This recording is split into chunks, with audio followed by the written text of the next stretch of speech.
Hello friends, कैसे हैं आप। आशा करती हूँ अच्छे होंगे और मन लगाकर पढ़ाई भी कर रहे होंगे। फ्रेंड्स, हिंदी साहित्य की इस क्लास में आपका बहुत बहुत स्वागत है, जहाँ पर हम आचार्य शुक्ल द्वारा लिखित हिंदी साहित्य का इतिहास विस्तार पूर्वक पढ़ते हैं। इस श्रृंखला में अब हमारा अध्ययन आधुनिक काल की नई काव्यधारा के अंतर्गत चल रहा है, जिसमें हम अभी तृतीय उत्थान को पढ़ रहे हैं।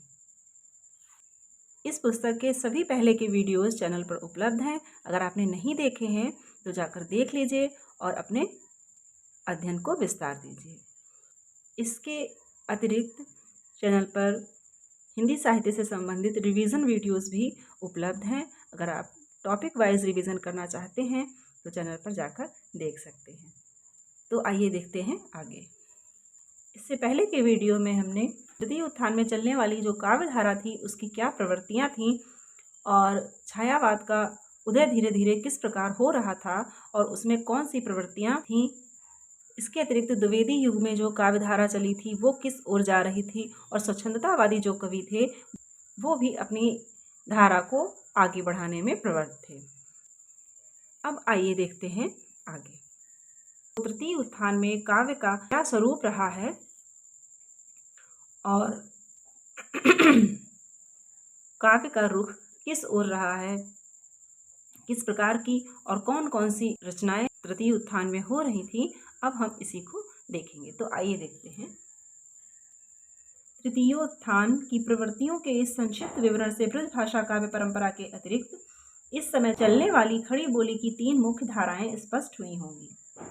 तृतीय उत्थान का जो संक्षिप्त विवरण आचार्य शुक्ल ने पहले दिया, इससे ब्रज भाषा काव्य परंपरा के अतिरिक्त, ब्रज भाषा काव्य परंपरा तो थी ही एक परंपरागत काव्यधारा, परंतु इसके अतिरिक्त इस समय चलने वाली खड़ी बोली की उस समय अर्थात तृतीय उत्थान में ब्रज भाषा काव्य परंपरा के अतिरिक्त खड़ी बोली की तीन मुख्य धाराएं और स्पष्ट हुई।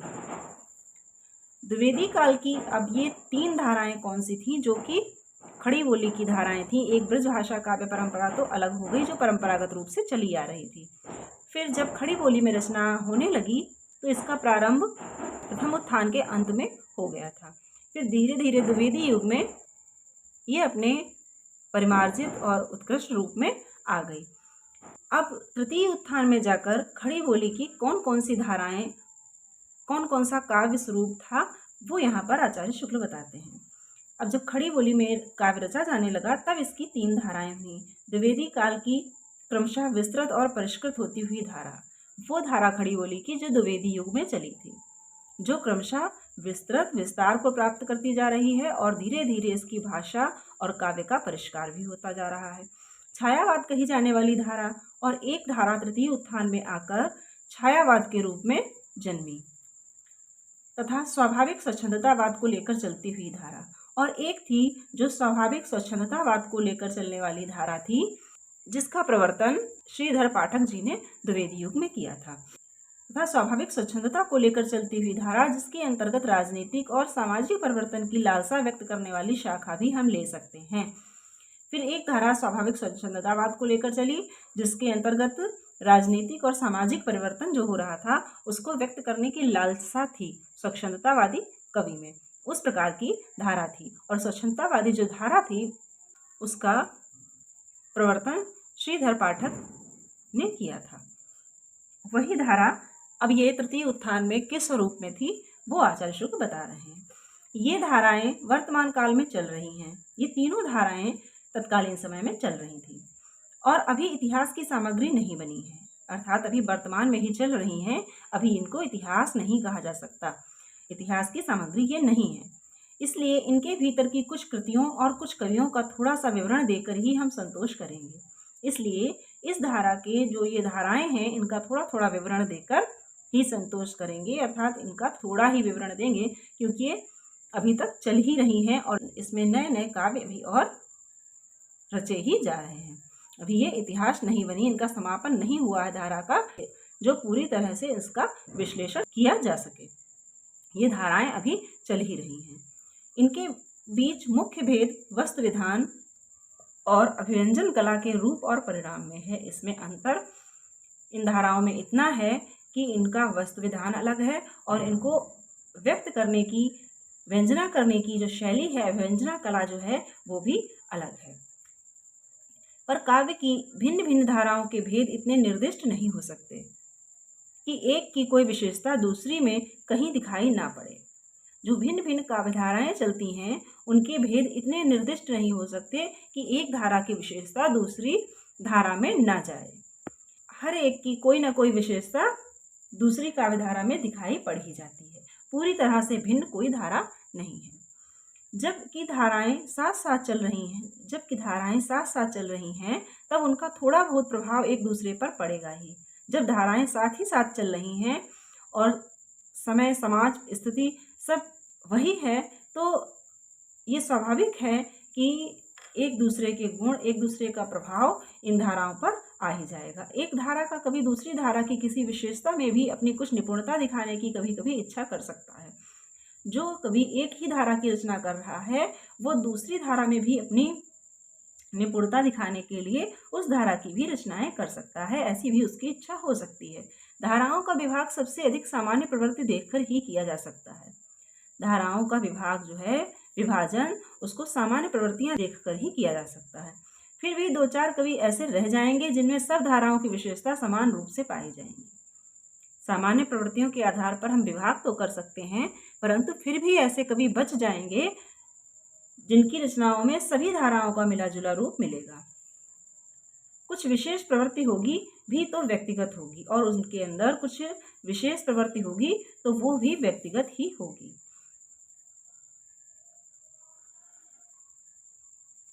अब ब्रजभाषा काव्य परंपरा किस प्रकार की थी?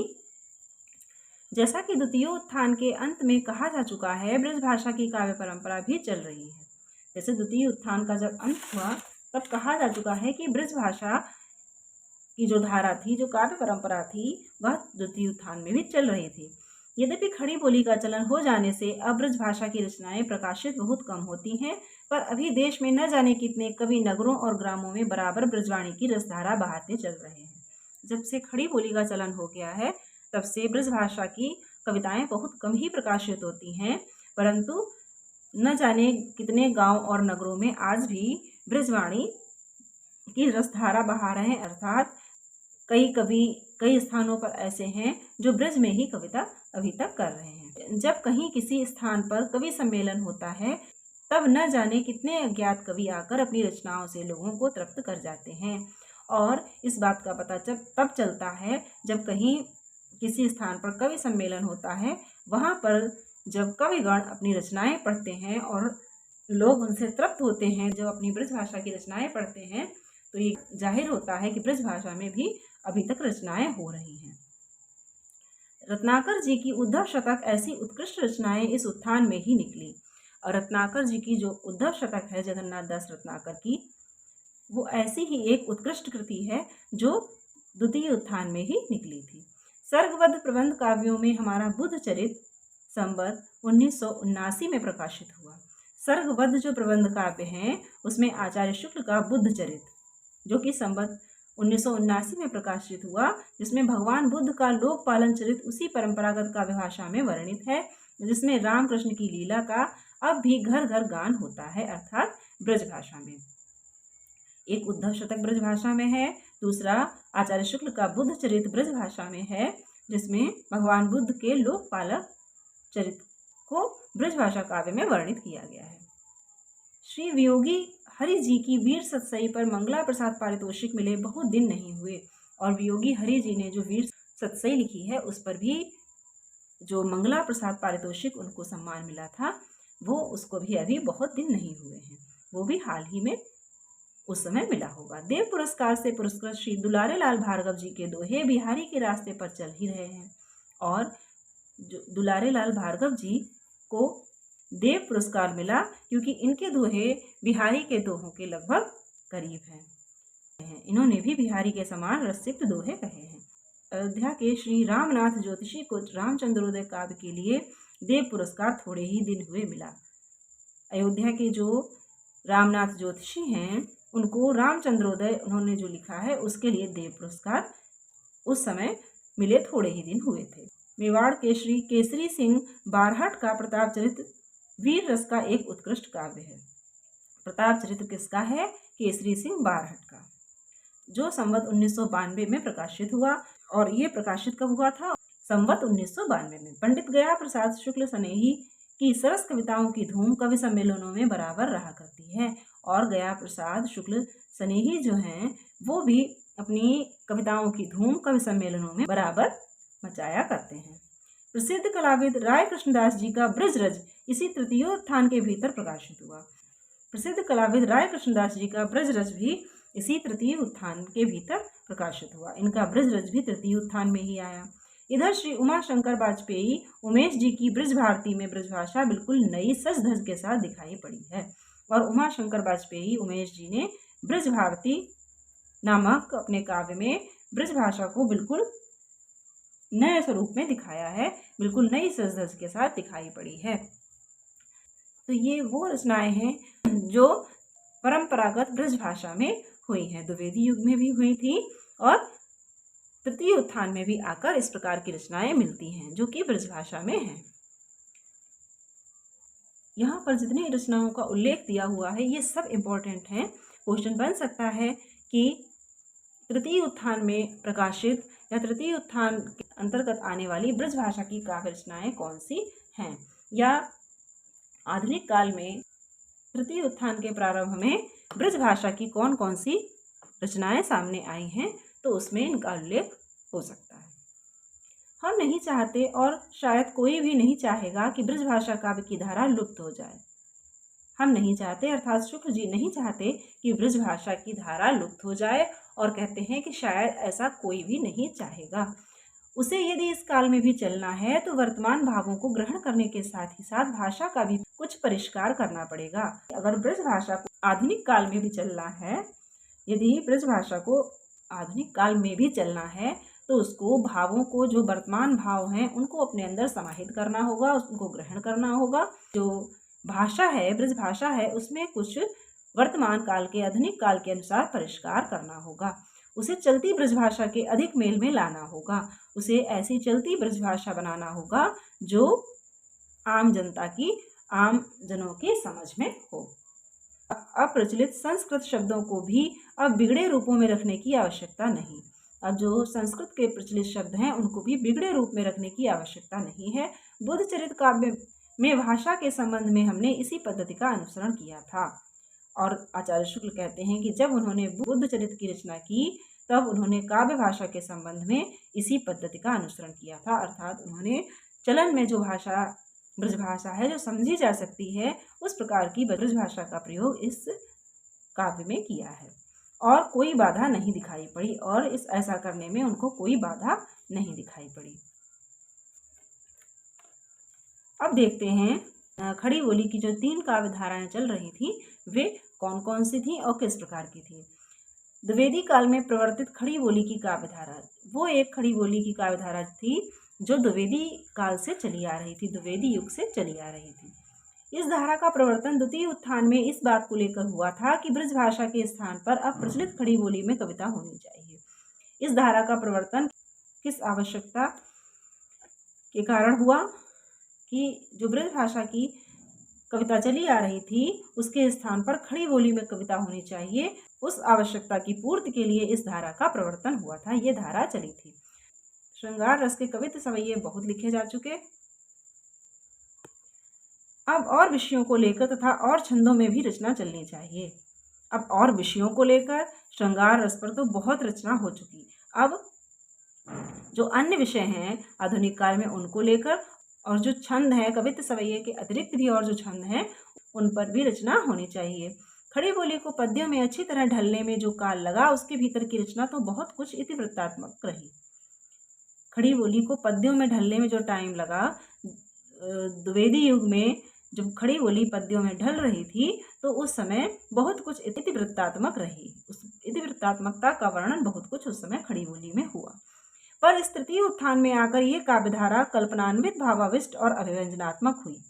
अब इस काल अर्थात तृतीय उत्थान में आकर ये काव्यधारा कल्पनान्वित, उसमें कल्पना का समावेश भी हुआ, भावों का समावेश भी हुआ और उसकी अभिव्यंजना शैली में भी परिवर्तन आया। जैसा कि छायावाद की प्रवृत्तियां रही हैं उसका भी प्रभाव इस धारा पर आया। भाषा का कुछ दूर तक चलता हुआ स्निग्ध, प्रसन्न और प्रांजल प्रवाह इस धारा की सबसे बड़ी विशेषता है। भाषा का कुछ दूर तक चलता हुआ स्निग्ध, प्रसन्न और प्रांजल प्रवाह इस धारा की विशेषता क्या है? इसकी भाषा का प्रभाव स्निग्ध है, प्रसन्न करने वाला है और प्रांजल है। तो इस धारा की ये विशेषता है, ये मन को बांधती है। खड़ी बोली वास्तव में इसी धारा के भीतर मजी है, और जो खड़ी बोली है वो इसी धारा के भीतर मजी है, क्योंकि इसी से खड़ी बोली का प्रवर्तन साहित्य में हुआ था। भाषा का मजना वही संभव होता है जहाँ उसकी अपनी गतिविधि का पूरा समावेश होता है और कुछ दूर तक चलने वाले वाक्य सफाई के साथ पद्यों में बैठते चले जाते हैं।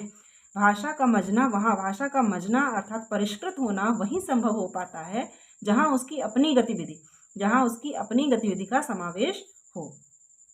और जो उसके वाक्य हैं, जो खड़ी बोली, जैसे खड़ी बोली को मजना, तो खड़ी बोली के जो वाक्य हैं कुछ दूर तक चलने वाले वाक्य सफाई के साथ पद्यों में बैठते चले जाएं। जिस पद की रचना हो रही है उसमें शब्द जो हैं, जो वाक्य हैं, बिल्कुल ठीक ठीक बैठते चले जाएं, कुछ दूर तक उस प्रकार के वाक्य सफाई के साथ प्रयोग हों, तो तभी वो भाषा मजने की संभावना होती है। एक संबंध सूत्र में बद्ध कई अर्थ समूहों की एक समन्वित भावना व्यक्त करने के लिए ही ऐसी भाषा अपेक्षित होती है। एक ही संबंध सूत्र में बंधी हुई कई अर्थ समूहों की एक समन्वित भावना, इसमें कई अर्थों को प्रकट करने वाली एक समन्वित भावना एक ही संबंध सूत्र में बांधनी हो तो उसके लिए ऐसी भाषा अपेक्षित होती है। उसी के लिए इस प्रकार की भाषा का प्रयोग किया जाता है। जहाँ कई अर्थों की एक समन्वित भावना को एक ही संबंध सूत्र में व्यक्त करना हो, वहाँ इस प्रकार की भाषा का प्रयोग होता है। जहाँ एक दूसरे में असंबद्ध छोटी छोटी भावनाओं को लेकर वाग वैशिष्ट की झलक या चलचित्र की ही छाया दिखाने की प्रवृत्ति प्रधान होगी, वहाँ भाषा की समन्वय शक्ति का परिचय न मिलेगा। जहाँ पर असंबद्ध छोटी छोटी भावनाओं के लिए वाग वैशिष्ट की झलक होगी, जहाँ पर भावों में कोई संबंध सूत्र नहीं होगा, छोटी छोटी भावनाओं को लेकर अलग अलग वाग वैशिष्ट या उसकी झलक अलग अलग दिखलाई जाएगी, वहाँ पर जो भाषा की समन्वय करने की शक्ति है, समन्वय करने की प्रवृत्ति है, उसका पता हमें न चल पाएगा। पता ही नहीं चलेगा कि इस भाषा में वो शक्ति है कि ये भावों को बांध सकती है, समन्वय कर सकती है कि नहीं। व्यापक समन्वय के बिना कोई ऐसा समन्वित प्रभाव भी नहीं पड़ सकता जो कुछ काल तक स्थायी रहे। और अगर व्यापक समन्वय नहीं है भाषा में, वो कई अर्थ समूहों को बांधने की सामर्थ्य नहीं रखती है, तो वो अपना स्थायी प्रभाव नहीं छोड़ पाएगी, कुछ काल तक ही चल पाएगी, ऐसा प्रभाव नहीं छोड़ पाएगी जो कुछ दूर तक चले। स्थायी प्रभाव की ओर लक्ष्य इस काव्यधारा में बना हुआ है। कविता अपना स्थायी प्रभाव छोड़े, ये लक्ष्य लेकर इस काव्यधारा के कवि चल रहे हैं और इसी प्रकार वे भाषा का प्रयोग कर रहे हैं।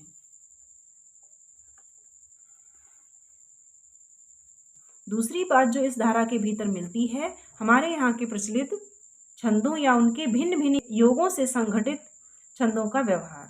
दूसरी बात इस धारा के भीतर क्या मिलती है कि हमारे यहाँ जो प्रचलित छंद हैं या उनके भिन्न भिन्न योग हैं, जो छंद हैं और छंदों के योग से जो मिलाकर छंद बनाए गए हैं, संगठित किए गए हैं, उनका व्यवहार होना।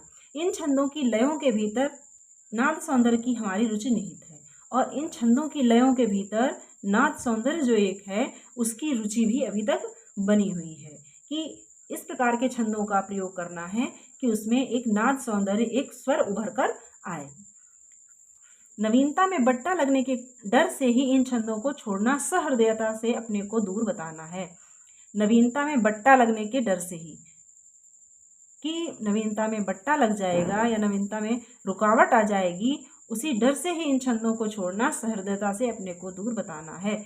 इस डर से इन छंदों को नहीं छोड़ देना चाहिए कि इनसे नवीनता में बाधा पड़ेगी, ये छंद नवीनता में बाधक रहेंगे। हमें नए प्रकार के जो छंद हैं उन्हीं का व्यवहार करना चाहिए। इससे क्या होगा कि आप अपने को सहृदयता से दूर बताएंगे। नई रंगत की कविताओं में जो पद्य या चरण रखे जाते हैं उन्हें प्रायः अलापने की जरूरत होती है। जो नई रंगत की कविताएं हैं उनमें जो पद्य या चरण हैं उन्हें प्रायः अलापने की जरूरत होती है। पर ठीक लय के साथ कविता पढ़ना और अलाप के साथ गाना दोनों अलग अलग हैं। पर लयबद्ध कविता पढ़ना और आलाप के साथ गाना दोनों अलग अलग हैं। जो नए रंगत के हैं उन पे अलापने की जरूरत होती है, जबकि जो पुराने छंद जो चले आ रहे हैं उनमें लय के साथ, उसमें नाद सौंदर्य है, उनमें से स्वर एक लय है जिसके साथ कविता होती है, जिसमें कविता पढ़ी जाती है। ये दोनों अलग अलग बातें हैं। इस धारा में कल्पना और भावात्मिका वृत्ति अधर में नाचती तो नहीं मिलती है, पर बोध वृत्ति द्वारा उद्घाटित भूमि पर टिककर उसकी मार्मिकता का प्रकाश करती अवश्य दिखाई पड़ती है। इस धारा में कल्पना और भावात्मिका वृत्ति अधर में नाचती तो नहीं मिलती है, पर बोध वृत्ति द्वारा उद्घाटित भूमि पर जो बोध वृत्ति के द्वारा जो भूमि उद्घाटित की गई है उस पर टिककर उसकी मार्मिकता का प्रकाश करती अवश्य दिखाई पड़ती है। अर्थात इस धारा के कवियों में निरी कल्पना या भावात्मिका वृत्ति नहीं थी।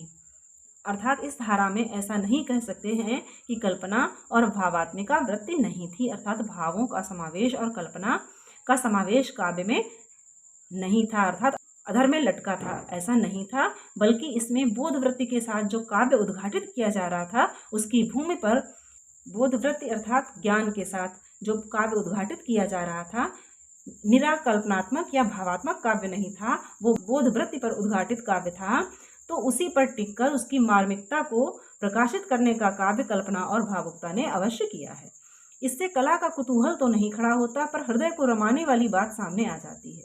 इससे कला का कुतूहल तो नहीं खड़ा होता, इससे कला पक्ष में कुतूहल नहीं दिखाई पड़ता, परंतु हृदय को रमाने वाली बात तो सामने आ ही जाती है। ये बात तो स्पष्ट है कि ज्ञान काव्य ही के संचरण के लिए रास्ता खोलता है, और ये बात भी स्पष्ट है कि ज्ञान जो है वो काव्य ही के संचरण के लिए रास्ता खोलता है। ज्ञान प्रसार के भीतर ही हृदय प्रसार होता है।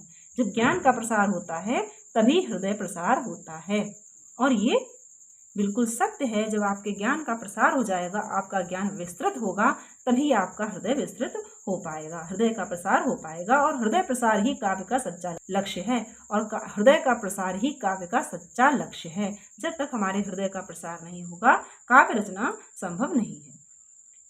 अतः ज्ञान के साथ लगकर ही जब हमारा हृदय परिचालित होगा, तभी काव्य की नई नई मार्मिक अर्थभूमियों की ओर वह बहेगा।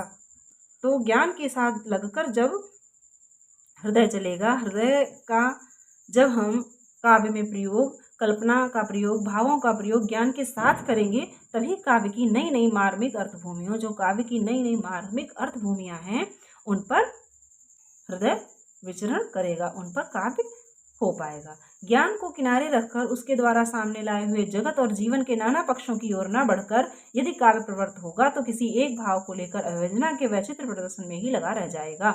यदि ज्ञान को हम किनारे रख दें, ज्ञान को समाहित न करें काव्य में, उसके द्वारा सामने लाए हुए जीवन और जगत के नाना पक्षों की ओर न बढ़ें, ज्ञान के द्वारा ही हमें जीवन और जगत के नाना पक्षों का ज्ञान होता है, और अगर इनको हम काव्य में प्रवृत्त नहीं करेंगे, काव्य में समाहित नहीं करेंगे, तो काव्य किस प्रकार का होगा?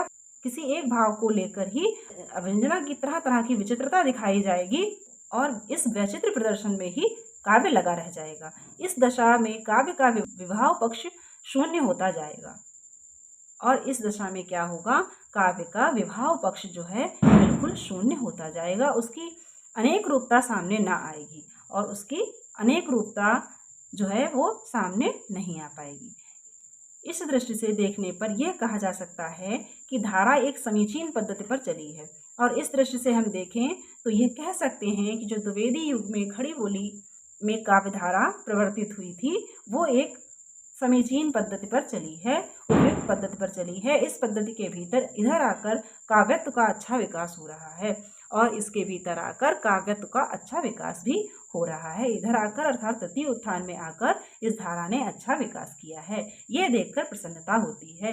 इसका ऐसा विकास देखकर आचार्य शुक्ल कहते हैं कि प्रसन्नता होती है, क्योंकि ये धारा केवल कल्पना या भावों को ही लेकर समाहित करके नहीं चली, बल्कि ये जो धारा द्विवेदी युग से चली आ रही थी, जिसने काव्य में खड़ी बोली का प्रवर्तन किया था, उसने उसमें ज्ञान का समावेश भी किया, और ज्ञान के समावेश के साथ ही उसने कल्पना और भावनाओं को भी अपनाया।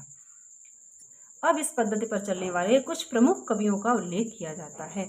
अब इसी पद्धति पर जो चलने वाले कवि रहे हैं तृतीय उत्थान में, वे कवि जो द्विवेदी युग में जो धारा चली थी उस पर ही आगे बढ़ रहे हैं, ऐसे कवियों का पहले आचार्य शुक्ल उल्लेख करते हैं।